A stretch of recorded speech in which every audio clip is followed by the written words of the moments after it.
Americans are now obese. We have a huge number of people who are overweight, and so many people are saying, what's the best way to lose weight? Well, that's a question that many Americans are struggling to get the answer. Our next guest says he found a surefire path to a wellness revolution. Vitamins, health food, exercise, fitness clubs. Despite this growing trend, only a small percentage of Americans really understand what it takes to stay healthy. In 1996, Paul Pilzer, a world-renowned economist, became interested in the field of health and made some significant discoveries of his own. He then wrote the book, The Wellness Revolution. 61% of our population is overweight. And worse than that, 27% is clinically obese. That's overweight at a point where you don't know where to turn. Through his scientific research, Paul found out what you need to know to move from sickness and obesity to vibrant well-being. Paul Zane Pilzer is joining us to share some of his secrets of staying fit. It's in his new book called The Wellness Revolution. And there he is looking like Yul Brynner on the cover, just ready to start in The King and I. Paul, it's good to have you with us. It's great to be here. You are trained as an economist, an economic advisor on a couple of presidential administrations. What got you into wellness, fitness? Well, the same reason I became an economist. Growing up as a child of immigrants in the 1950s in Brooklyn, everyone wanted to know about economic issues. Although my education geared me towards science, I ended up going to Wharton and becoming a professor of economics because my family, my father, his uncles, that's what they wanted information about. They wanted to know how to make a living. 25 years later, as a very successful economist, I realized I'm now in the wrong field.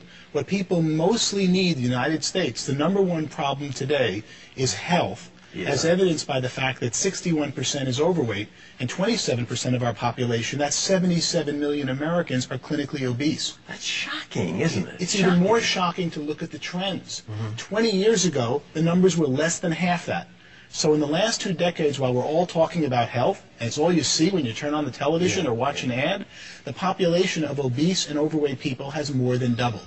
That set me on a research quest to say, why is this happening? What did you discover?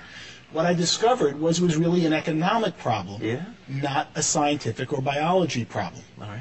In effect, we have a $1 trillion food industry in the United States. We pay farmers $40 million to produce food, but $940 billion, but $960 billion is paid to packaged food companies and fast food companies.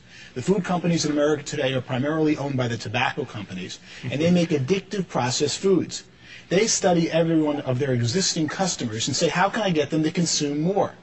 The fast food restaurants know that if you're overweight, you consume 50% more at the cash register and only take up roughly the same amount of space. Wait a minute. If you're overweight, you consume 50% more. You buy Absolutely, and you see it by portions of what people eat.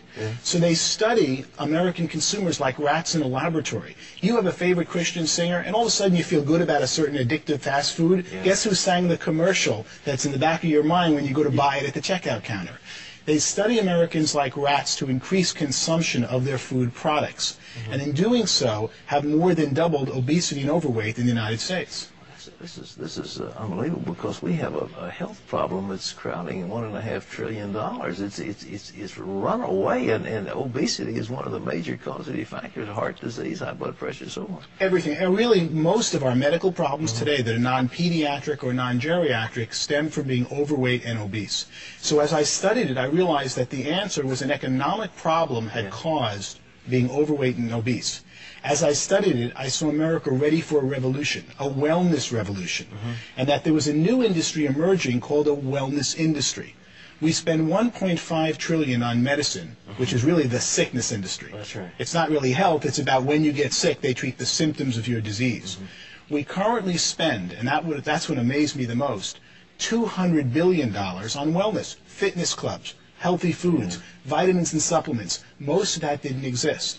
When I ran the numbers, I could see that the $200 billion wellness industry, which is primarily today upper-class baby boomers who are consuming them. First thing someone does when they make money is try to get healthy. Oh, yeah. And they get out of the diet and kind of medical care most of us get, and they start getting healthier. And that this $200 billion I projected would grow to a $1 trillion wellness industry by 2010. Well, look, are we finding ourselves, on the one hand, we're gorging on trans fatty acids and greasy hamburgers and greasy fries and carcinogenic products. On the other hand, we're out puffing away on treadmills and lifting weights. I mean, are the same people doing these things, or is it a totally different class of people? It is really different people. And so many people who do get on the treadmills are not getting the right information. The problem is that the food industry controls, in effect, our television. Look at most commercials today for television shows are food companies. Sure. And they try to get their consumers to eat more and more of their existing foods. As the food industry focuses on those who are overweight, they make them more and more overweight. And then when someone says, I want to lose weight, I want to get healthy, they get misinformation out there because they've got this industry that controls our media that is constantly saying, how do I get you to eat more food? What should people do to lose weight? What are the tips? Well, I didn't write a book to come up with tips, but I came up with quite a few in doing my research. All right. The main one is really timing. From the time you're hungry, if you start eating food, your stomach doesn't tell your brain that you've now sated and had enough food until 15 minutes have passed. So you can see why fast food restaurants are so deadly, because you go in there hungry and you keep eating and eating and eating in less than 15 minutes, but it isn't until 15 minutes that your body knows you've had enough. When we used to eat with Grandma and they took time between each course, you naturally controlled the amount you eat because it took 15 minutes between courses, and that told your body to stop eating. What supplements? People spending a lot of money on vitamin supplements. Is there anything that people should be looking for? The main thing they should be looking for is to see that their supplements are real. 1/3 of the supplements that you purchase today in the store are not in the bottle what says on the label, because supplements are an unregulated industry in this country. There are several companies that just buy supplements and rate them just for what's in the bottle, and most of the times what you're getting, or about half the times, you're not getting what's on the bottle. So you've got to find a brand that has in the bottle what's on the label. The wellness revolution, how to make a fortune in the next trillion-dollar industry. Where do people make money in this thing? Well, that's what I started to discover. I could see that there were 15 million Americans of 300 million were getting healthier as they aged. You're a great example about that, especially when we see you on television. As you get older, you're stronger, you're better fit. What's going on? It's people who have time to focus on it are seeking out the right products and services to make them healthy. And that's when I could see an emerging $1 trillion wellness industry. One of the most surprising parts of my research was to find that it already reached $200 billion. But if you think of what you now spend on supplements, on fitness, on weight training, and time and money that you never dreamed you even needed 20 years ago. That's exactly right. You are a very typical consumer of this upper crust that's becoming and will become the entire nation, I believe, as this new wellness industry emerges. Well, boy, I hope you're right. But so, ladies and gentlemen, how you could A, be well, and B, make some money at the same time. This book, The Wellness Revolution, where you can get it? It's by Wiley Press. Is it available in bookstores? Should be in every bookstore around the country.